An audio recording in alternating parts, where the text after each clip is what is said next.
Thank you. Hi, Sumit. So I know some of you had questions for the previous panel as well. Let's see if we can maybe start, maybe connect to something that they left off with, and then maybe you could find an opportunity to ask the same questions. So I think some of the things based on the previous panel that did come out was, in terms of how are we estimating gig economy, the data collection, all of that, and of course social security. So being by virtue of Teamlease and the kind of data that you do collect, let me start there. Do we know what the size of the gig economy is today? Is there a way of quantifying it? How are we quantifying it? What is it that we're using, and how do we have a sense? I think, see, when we talk about the quantification of the gig economy, I think first of all, we also need to look at what are the aspects that needs to be covered in the gig economy. Most of the time, what we're talking about, or what we see, is basically just the bikers. I mean, those delivery boys and the Uber rider, the cab drivers, and the stuff that we get to the Swiggies and all that. But I think it's much more beyond that. When we talk about the gig workers, which is the factor which decides who's going to be what decides a gig worker is basically when he gets the flexibility to work the way they want to work, the freedom of how they want to work, and also the convenience factor, right? And I think today that's one part of it, which is a large part of it. But then there's another section which does a lot of high-end knowledge-based job roles, which is to do with the consulting job, which usually happens. Like you were telling that, you work out of home, right? But I'm sure there are many people who like to take up such kind of a projects, which the work from home kind of a thing, which get to know through some platforms. There are a lot of web development, which happens, the research work, which happens, the consulting projects, which happens through these platforms, the opportunity to get to know these platforms. So I think the scope has to be much more than that.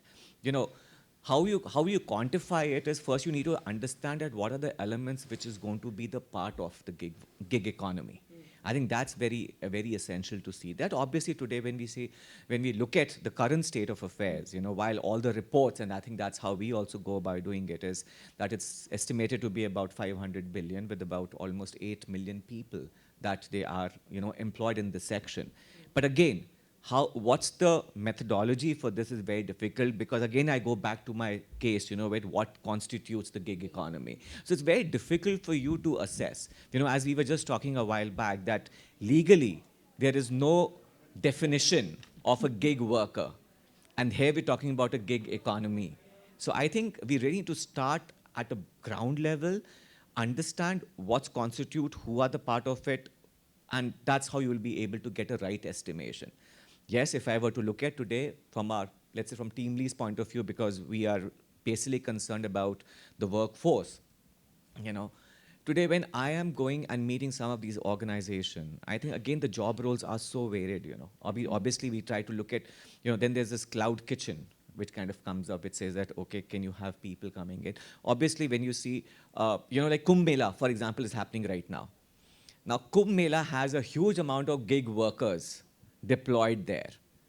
Now, whether they're being done through an organized manner, unorganized way, whatever way, it is very difficult to say that. But yeah, there is a specific structure, the methodology and approach needs to be in place to assess what it is. Otherwise, we'll all be going by the reports which has been done either by the 2-3 reports which are available on web, and that's exactly what happens. I think very valid point, and I think you're probably the first person to actually bring up, this point that the extent of the gig economy is so spread. You have, of course, the delivery drivers, and you have your, service providers, but you also have the other spectrum, which are your consultants and your researchers, and some of the more high-end web developers and graphic designers and game developers. So it's a whole. And the reason why I'm also stressing on this expanse is, so in such a situation, can something like an ESI or something of that social security code that they're prescribing, does that really work across the spectrum? You need something that will work across the spectrum, and you need to create social security also, in my opinion, which suits the entire spectrum. Absolutely. Like we've been reading about, hearing about, and talking about this whole code of social security, right? And as I was just telling you that we have e-shram, and it has been spoken about in the previous session as well. How many of the gig workers are registered onto the e-shram portal? How many of the gig workers are, using the current schemes which are there have opted for them, like an Ayushman Bharat, I mean those thing, or let's say Atal pension scheme. Now we say that, okay, we need to have a social security in form of some pension fund which needs to be created for this particular section. Now, since as per the PF, norm, which says that you have to be an employee. So obviously that's not possible for one employee, and obviously one person is working or engaged with multiple organizations. It gets very difficult to assess that who pays for and what should be the contribution. But thing is that, can these organizations ensure that as part of their eKYC when they're doing for this, like, can they ensure that are you registered with Ayushman Bharat? If yes, can you share your details with us? If they are not registered with them, can I help you to register so that you could avail that facility? Likewise, can I do for my Atal pension scheme, which is helpful for me? How much of the organizations are contributing to the financial literacy or the financial wellness of these organizations, of these set of people? It's, yes, because of now they're getting into that hyper localization of delivery where they said it's 10 minutes. I think I really go through this experience every day because I come across these people who are trying to zip around and you said, kabhi mujhe maar dega, aake abhi kuch kar dega. But at the same time, as it's dangerous for me, it's equally dangerous for them as well. It's equally hazardous. I mean, delivering in 10 minutes. And that's where you have this accidental policy, which is a top-up version, which every organization could possibly look at doing it. But what they could actually facilitate is how they can make this set of people aware about the benefits which is being offered by the government, by the central government, right? So that these people are aware, they understand, and they know how to go about utilizing those benefits which are available. Can that responsibility be taken by the organization as an immediate action point? Yeah. I think the platforms, the employer at some point has to take some responsibility. Absolutely. But by extension, based on what you're saying, let me ask a slightly different question. Especially when it comes down to social security, do you think our financial sector products, especially around your insurance and pensions today, are built to support the gig economy? The reason I ask is, even in the previous panel, the discussion was who will contribute, what percentage, how do you do it? Because things like insurance, which are long-term products, you can't, so how much of the onus does the platform take? Do you think we have financial products that are suited for the gig economy where there are multiple employers? It's usually been one employer, many employees. Now that's kind of gone the other way. Absolutely. See, now, if you were to look at whether the financial products are there, well, yes, there are there. Like today, if we talk about EPFO, there's also National Pension Scheme. There's a PPF as well, which is there, which I, as an individual, can choose to contribute to protect my future. Right? But how much am I aware about these products, which are, that's what I'm saying about the financial literacy. One of the very important aspects which was announced during the previous budget was that ELI, that employment-linked incentives which are there. One of the criteria which has been set is for the financial literacy. That they talk about the financial literacy, which is an important element for organization to deliver that. Absolutely. Now, I think that's what is essential. That I, as an individual, am I aware about what are the products which are available, which are essential for me? Now, who is contributing, how it's going to get, I think that is a question mark, whether employer, because as I said, if I were to go by the EPFO guidelines, then it's an employee thing, right? It's an employee provident fund. But here they are not an employee. So how do you categorize them? I think that categorization, and obviously, can these larger central government scheme be beneficial for this particular section for which somebody needs to handhold them and get to there? Now, that's one part of it when it comes from, let's say, from a central government schemes like this. We also said that, whether, as an organization, as an employer, what should be my responsibility? How do I educate them? How I register them? But there's another thing is that while I have registered them for Ayushman, kind of a, this wellness scheme kind of a thing, but are there enough infrastructure available for me to go and access and avail those benefits? Are there sufficient centers or the kendras, that we have? Now, that's something which a state government has to come into picture to say that how do they create that necessary infrastructure for making such schemes available or accessible from a ground level of the benefits to be available under these particular schemes. I think that's also which has to be taken care of, while we do hear that, what Rajasthan government has done, what Karnataka intends to do, but I think every state, because there are states which are going to be the supplier of these people. Correct. And there are certain states which is going to be the absorbing these people, where the opportunities are there. Considering that now even tier 2 and tier 3 cities are also now, gearing up for these kind of services which are there. I think today facilities have to be provided by the state government for people to avail the benefit under these schemes. One more point I would like to mention is that today all the schemes are operating in silos and in isolation, right? Like when we talk about PLI, which was meant to be for the manufacturing side of it, and then there's Skill India, which is for skilling people. Can there be an integration or interlinkage between these skills? Now, when I talk about ELI, now ELI is largely to look how we kind of channelize people towards formal employment. Why can't we have ELI, which is also aimed for the gig workforce? Right now, we're saying that yes, it is for the manufacturing and it is for the the services sector. But can we say that yes, probably the people, the gig workers, if you absorb them in your organization, possibly these benefits could be available under that as well. By that, you're doing a far more justice. In fact, what we were talking about the other day as well, that what's the progression for a gig worker? Very good point. Career progression for Precisely. a gig worker. What's in for me? I enter. See, first, it's not my choice. It's a fallback option for me. It's an alternate way for me. I am not educated. I am possibly out of my regular job. I'm not so literate to be employable, or rather, I'm not employable. So in that case, I take up a job of a delivery boy. I'm a 10th class pass out, or maybe an 8th class dropout or something like that, right? What's in for me? Am I going to be, if I'm a delivery boy today, am I going to be a delivery boy even 10 years from now? Good point. How are the organizations contributing to their upward mobility? Now, that's coming purely from a motive of an employer or that organization. I want that guy to be delivering only my orders, not others. I want him to be regular with me. In that ways, can I incentivize him? Rather monetarily, of course, but can I contribute to his education? Can I contribute to his, somewhere where I can make him more employable? I'm an 8th class pass out. Now we speak about RPL, which has been, available through NSDC.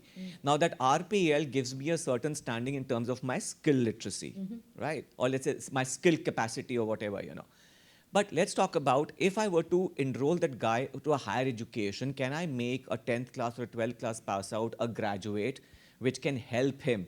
Can I handhold him? Can I sponsor? Can I subsidize his education? But also it comes in from an individual. Do I want to take that up? Now that realization may not happen immediately, but after a certain time you realize that what you're going through because of my work condition, you realize that had I been educated, possibly I would have had a better job.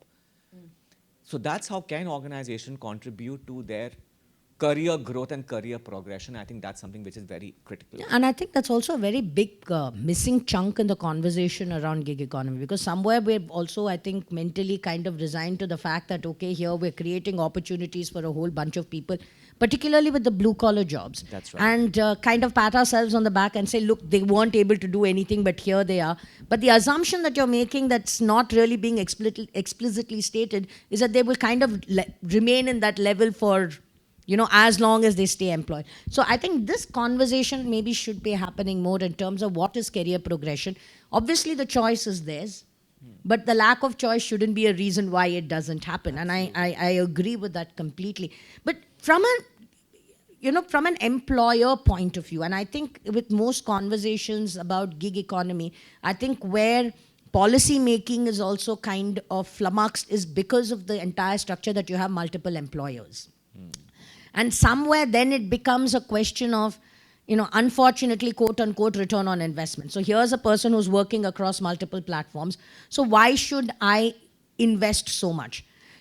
From a social security, you said NPS, and actually NPS probably is one of the only, social security products that will allow for multiple employer contributions. They're built, they're not subject to your EPFO regulations.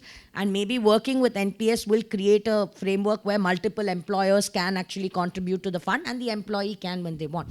But how do we then, how do we approach this conversation from the employer? Because our conversation today is about employers being prepared for this hybrid model. So obviously a lot of them. And how do we then kind of convince them or tell them to take part in this?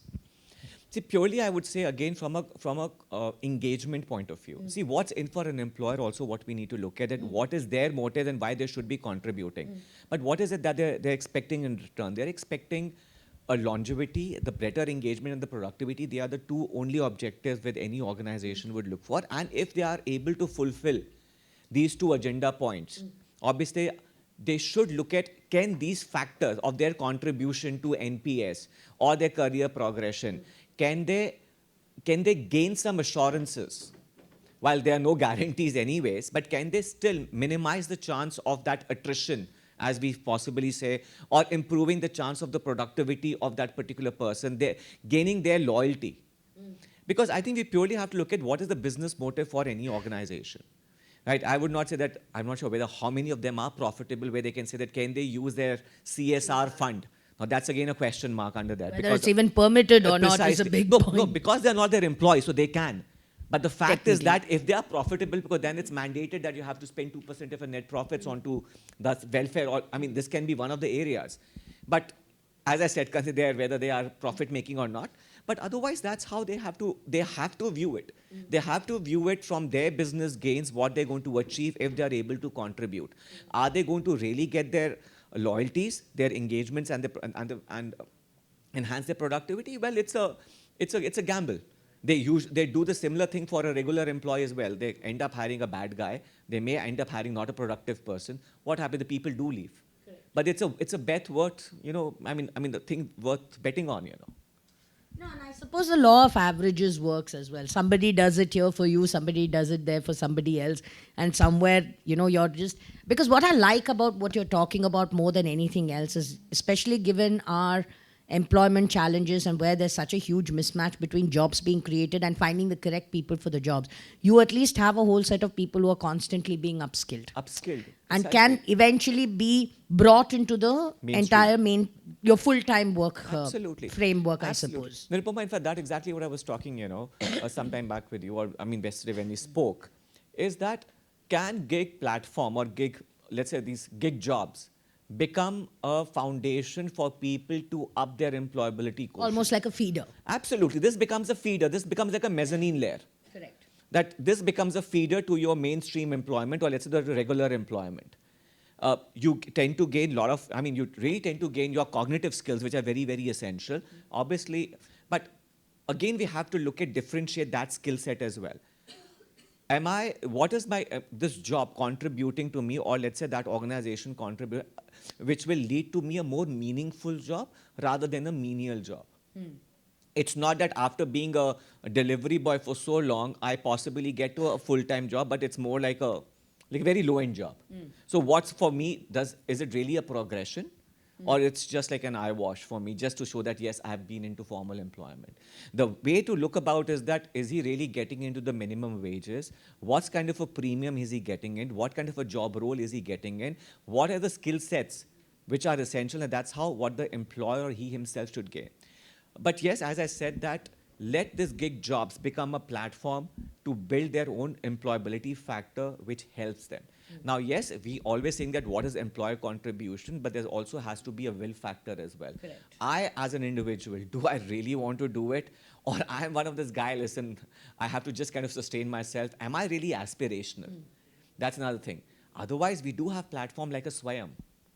Like, again, a government platform for self-learning. And today you have programs from even, IITs and IIMs. The programs are available. But if I have a will, there's a weight available, right? I agree, because actually, anecdotally, a lot of these Uber drivers that I speak to, I ask them, how come you're doing this? And most of them have moved away from full-time employment, either farming or something else, and have opted to do this on platform only because they're making a lot more.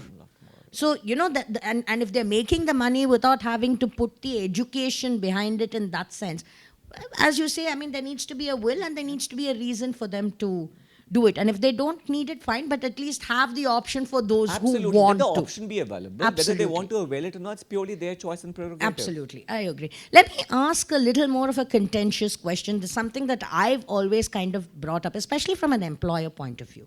See, you have full-time employees and you now have contractual employees and you have your gig economy and your gig workers. Now, as an employer, how do I find the balance between all of them? Because as I think the lady from ET who was there was saying that there's been some discussion about contribution for social security being 20%. While me, I get probably, if I'm full-time work of, I get maybe 10 or 12% of, EFPF contribution from the company. So then are you not disincentivizing then full-time work? How do we find the balance so that there is basically, not to say that gig workers don't need social security, but there is also full-time work. So how do we find that balance so that while incentivizing one and taking care of one section, whichever it may be, you're not disincentivizing the other? That's right. See, today the way the whole transformation happening around the world of work, which constitute your workforce, your work, and the workplace. Today, the job, it's no longer that you have to really go to your office to work. There's a remote working as well. The work is getting influenced by technology. Obviously, it's becoming more specialized. You need high order skill sets to be in job or be employable. Today, when I talk about my workforce, even there, it's not just, you have to look at how are they constantly upgrading themselves to become more employable. So I think these three factors definitely determine. Now let's talk about, when you say that how does an organization, again, it depends on the work, the nature of work and the quantum of work that what we're talking about here. There are certain job roles or certain work which needs a full-time attention. There's certain which you need a ramp up and ramp down kind of a thing, which has more variability, or those are flexi work kind of a thing, which depending on the kind of workload. Then, of course, what kind of skill sets would you require? Like today, I'll tell you what. For example, we are working on a certain job role, which is does not require full-time stuff. We need somebody which is for a part-time available, that you possibly in a day require just about 2 hours of that work to be done. Now we're saying, okay, can a person take over the traditional role? Likewise, right, that's because it's a very small nature of work, sure, right? But let's talk about where, where there's a seasonality impacted. Let's say there's a project which has come up and you have, to engage with more people, but then that it's one project. Today my project goes down again, I have to ramp down.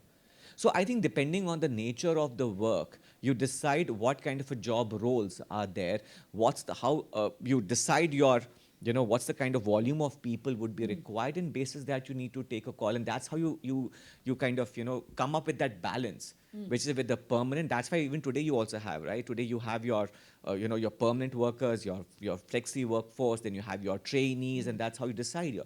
So I think it's all about your workforce planning, which will play a vital role. But while you do your planning, you really need to assess the kind of work That one is doing. What are the job roles which are required, and then you do your workforce planning around it, and then you decide the nature.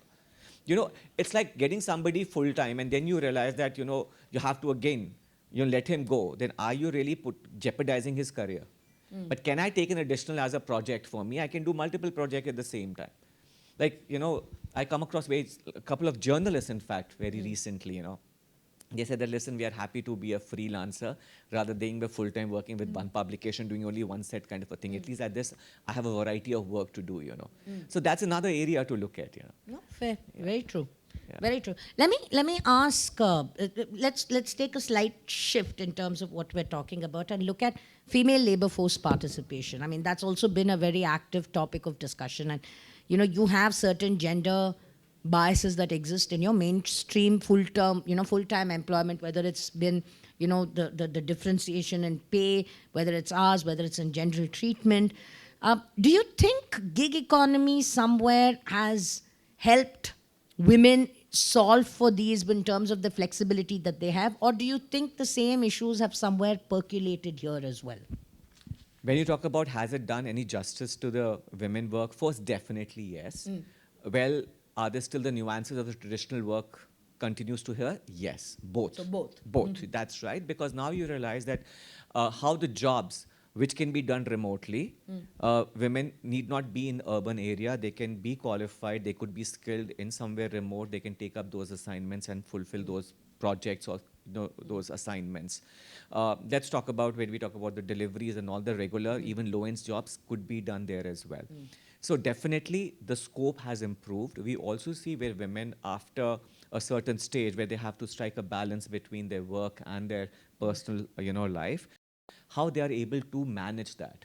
Right? For example, today my daughter's a French teacher, she was here, and now because of her second baby, she's not able to take a full-time thing. Now she does all the classes remotely. And she's not even Delhi, she's somewhere in Punjab now, she's moved there. So from there, all the classes are happening, which started post-pandemic kind of a thing. But yes, it's working well for her. I think such kind of assignments are always there. I was also going through a report which says that there's 100 times increase in the requirement for women in the certain gig work, which they're talking about right now. They said today it is about 28%. I don't know what's the assessment for it, but today 28% of the gig workers are women folk in India. I mean, that's what it says. But so that's what it is contributing to. Yes, what are the nuances? Again, comes in terms of their availability to the digital infrastructure. And let's talk about the rural women there, right? Today we say that 50% or more than 50% of the population have access to a smartphone. But it's the women who are not the primary owner. Owners it's of probably it. they have to borrow it. Very true. From either their husbands or somebody from a male member of the family to take it. So how many of them have an access to it, right? That's the first and foremost. When it comes to the digital savviness or their okay, not digital, I would say their ability to handle a smartphone. I think from that savviness, it's almost at par. But in terms, again, when it comes to digital literacy, that's possibly across everywhere that they still have to be more digital literate. When it comes to the workload, is that you still see that how the employers are moderating the demand for this towards the male than to the women's side of it, and which is obviously leading to a disparity in their incomes. and all So that continues to happen, which we have been, witnessing. So that's interesting, actually. I mean, while the opportunities in terms of maybe flexibility have really worked, but some of the more traditional issues that exist in terms of pay disparity probably are there. And that'll be interesting to see how we're able to actually do with them. So I think the last bit, because I think, 1:30 we have time to? 4 minutes more. So I think the last conversation before maybe I throw it open for any questions that are there, is actually I want to come to the regulatory framework. So we know, as you mentioned, Rajasthan and Karnataka both have come out with their own draft laws and subsequent laws. My question, and as a macroeconomist myself, I strongly believe that if you leave a whole set of things, especially something which affects the whole country, to states to come up with their own framework, it creates a huge regulatory arbitrage and poses a lot of compliance burden for many employers who work across borders and in different regions.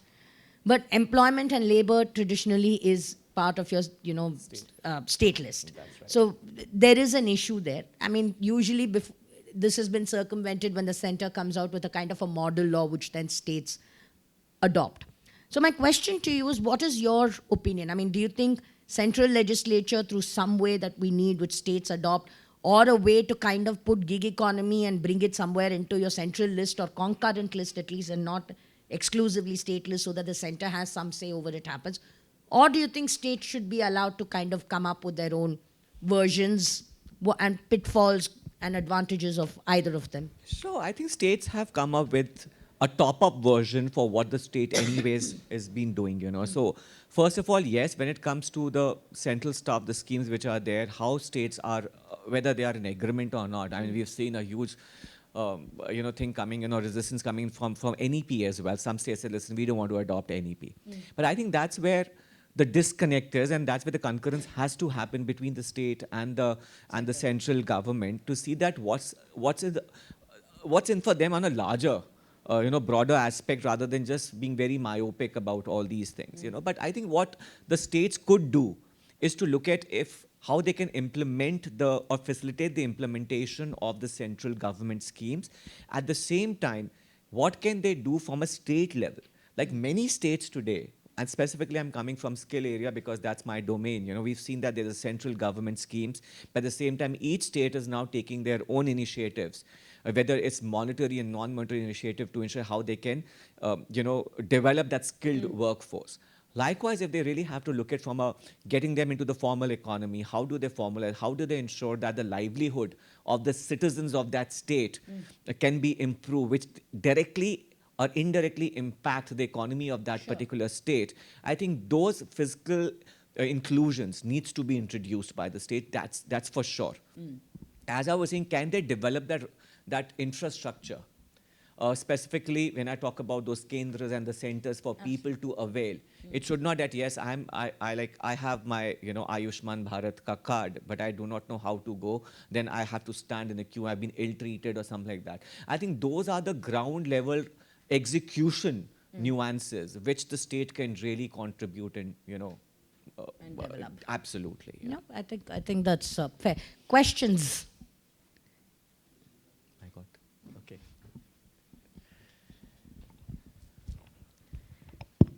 Hi, I'm Astha. I work for PSA. We provide legal services, counseling services, and of course, labor law compliance advisory.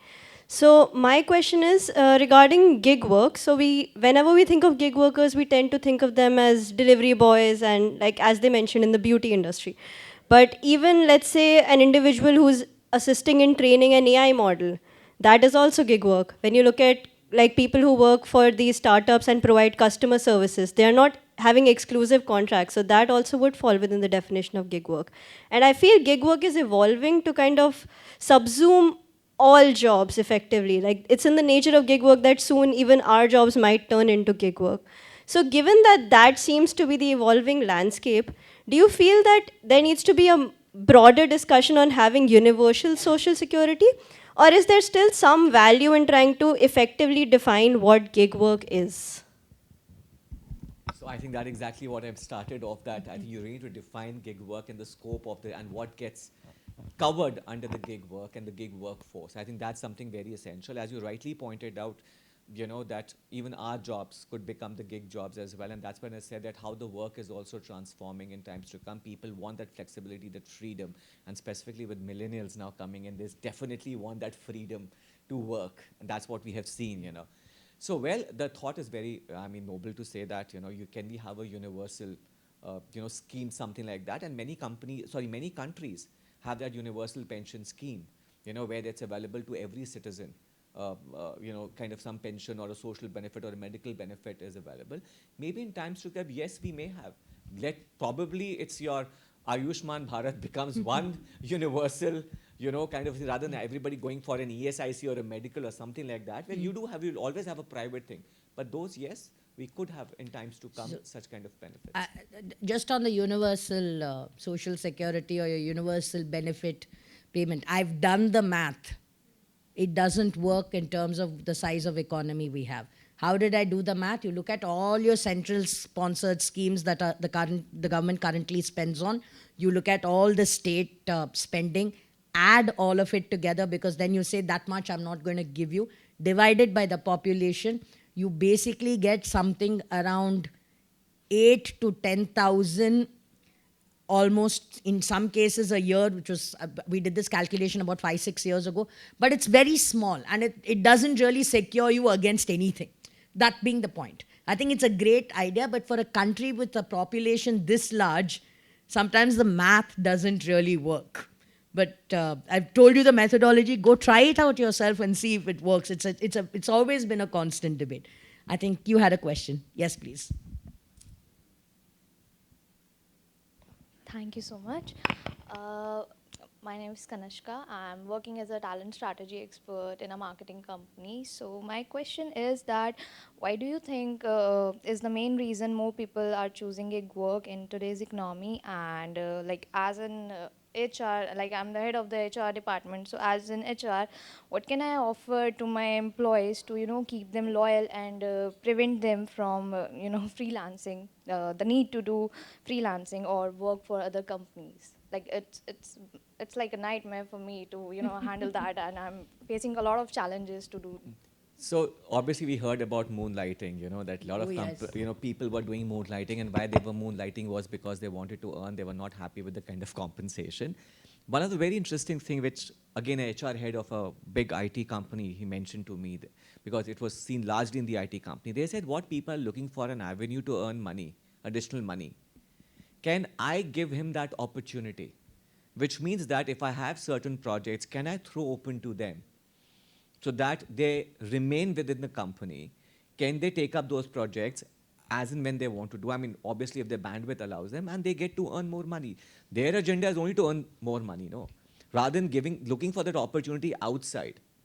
If I, as an organization, am able to provide to them, I can definitely protect them from losing, and also protect my data infringement or whatever that data privacy stuff that they had, concern. See, I felt usually that there are two reasons what, as employees, what one wants, apart from the general welfare aspect. One is, of course, money, and I think this is a brilliant idea. The second I always find is flexibility.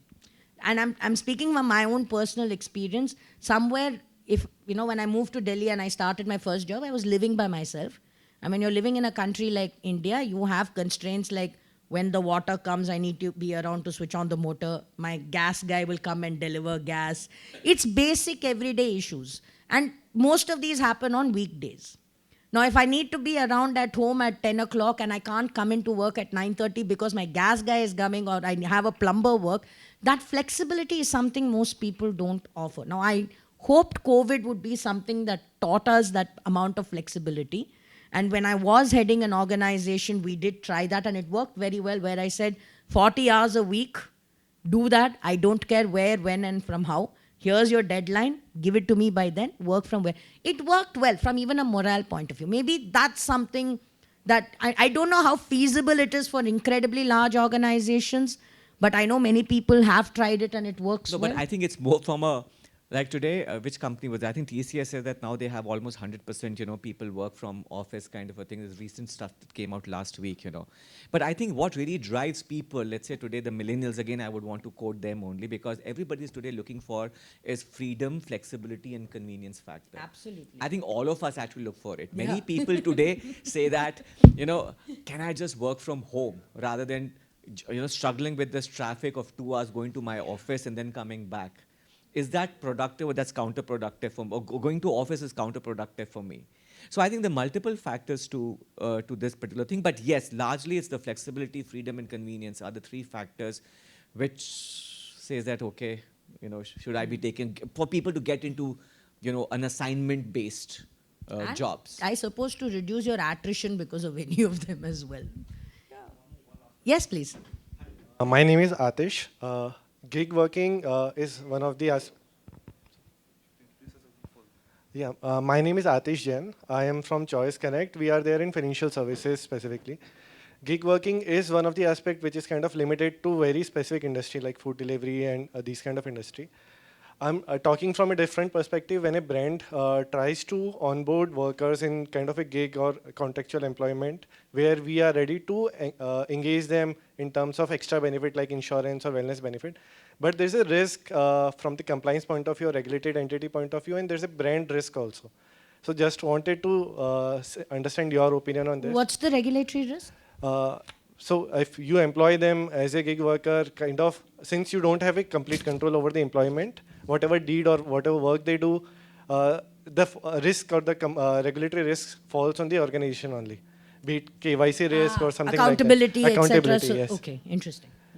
Actually, that's a very interesting Yeah, question. but I think today when you have the SOPs defined, for every contract, like today, if I'm a delivery boy, it is expected that how am I supposed to carry the food? How am I supposed to deliver? I mean, what's my time frame within which I have to deliver?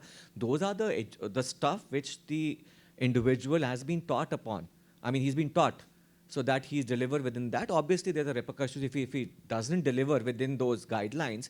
There's a repercussion to it. There is definitely amount of risk, which an employer or let's say that organization has from their brand or image point of view. We've seen so many cases coming in that, the person has not delivered or there's something else which gets, delivered, which was not ordered for. So those elements are always there, but that's where your quality and audits and all that stuff comes in place. You need to have these strong SOPs in place so that, it can be taken, but that risk is always there. Today, I being a full-time employee, Let's say today, if I'm a salesperson, what am I going and talking in front of another organization? There's always a risk factor with that.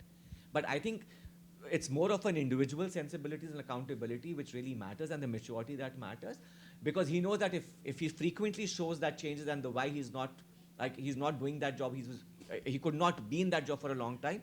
It's ultimately about his own reputation as well, whether he would be taken up for another job. And today they all are kind of connected. They get to know what have been their ratings, what are the limitations, what are his weaknesses and all that stuff, basis which you could get assessed. And also, I think ultimately it's also a question of kind of saying that you are still employed by the company, maybe in a different capacity. So you would, I suppose, employed, I'm using loosely, but yeah, but you would be expected to espouse the basic tenets of what the company stands for. Now, whether how much you can hold them accountable, I think a lawyer would be better positioned, whether what kind of accountability you can take, whether you can fire them, not fire them. I think that would also depend on individual contracts, which actually leaves me with the last question I have for you, if there are none other. Um, no, quickly. Yeah, no, go on. No, no. I have only a very small question. I just wanted to know, in your experience, do the employers actually get into individual proper contracts with gig workers, each and every one of them? See, it's a digital contract. But It's there a is digital one. contract. There is a contract. So that There then are guidelines answers. which are specified in that. Fair the enough. Working guidelines. Sorry, how many more questions are there? Two more. So I think one there, and then he'll take the call since you've already asked one. Sorry, just go on, please. So, hi, my name is Afzal. I represent a company called Life ET, and we are a Singapore-based, Singapore government-funded career guidance platform. So, what Sumit sir said was absolutely right. That why doesn't the central government put something which says that every gig worker has to go through a certain evaluation or something, which can say that yes, this guy today is a gig worker, but at a later stage he can probably graduate into an accounting job, or he can graduate into a administration job. So I have been in this industry. I was one of the founding members of Meru Cabs. So I know I was the one who started the gig economy.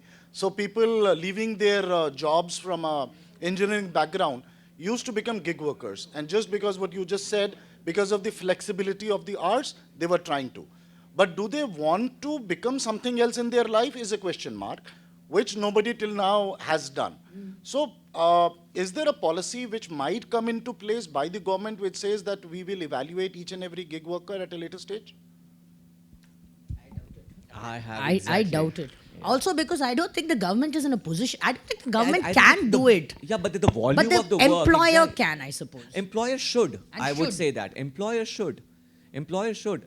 As I said, while I also said that it's all about individual's will, whether I want to do it, take up my upskilling activity or not, and how I want to make my career. What's my career? What my aspiration is purely my individual's call, right? Now, whether government should go and evaluate, I don't think so. But let's say the company should definitely evaluate this particular option. And as I also said, can companies also take up the responsibility to guide them towards these social benefits which are anyways available to them through the central government policies, central government schemes which are there. And they should ensure, like, let's suppose if I was working for let's say Squiggy, and if I have not enrolled, now I decide I want to do for them, for another one, they should say that, do you have that number? Do you have a registration number? Can I take that number so that I can help you to facilitate, to help you to avail those benefits? If not, if I don't have that, my Ayushman Bharat card number, can I help you register for that particular scheme? So that they, like today, if there's any medical, emergency, it's our HR, the department which help us to connect with that TPO kind of a thing or TPA, which help us to, with our all mediclaims and all that stuff. Likewise, it can be done. It's just that you're not contributing. You are availing the government schemes. I think, yeah, go on. You're the boss, so if you're okay, then so are we. No, that's fine. I just want to ask one thing. What are your thoughts on Gen Z employees, as it's everywhere that Gen Zs are the worst nightmare of an employer? So also, I just wanted to know what are your experiences? With Gen Z employees? Yes. Do you want to take that? I think they're very well thought, they're very clear what they want. Yes, they don't want. I mean, they want easy money for sure, right? But then I think they're very well informed.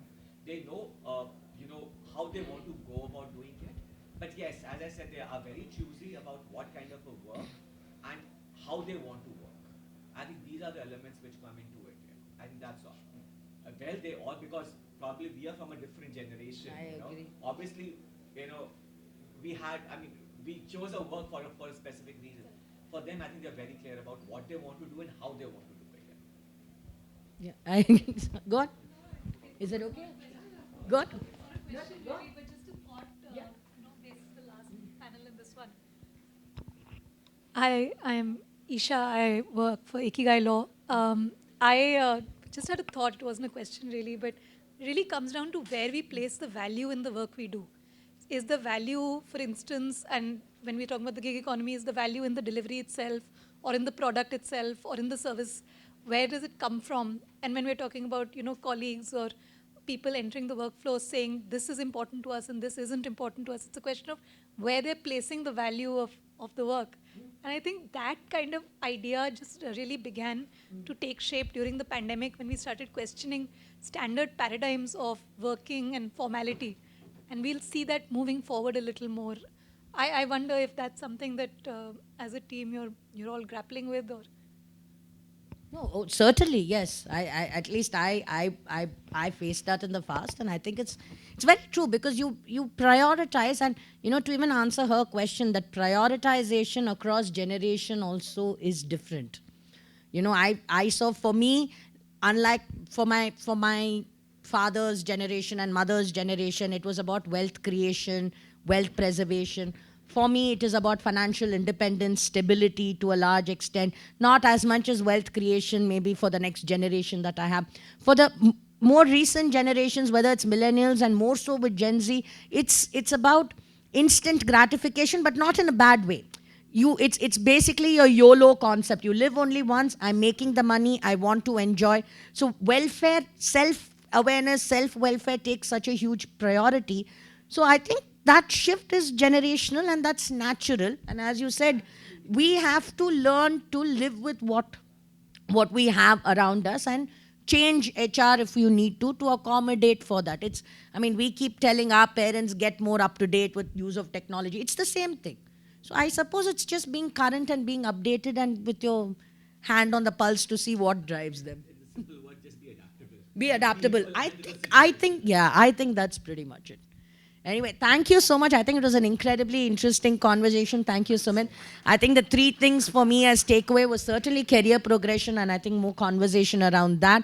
And I think the entire conversation around data, we clearly need more data in terms of how we're capturing. And I think social security will continue to be a point of debate for a while and discussion. But thank you so much, and thank you, everyone.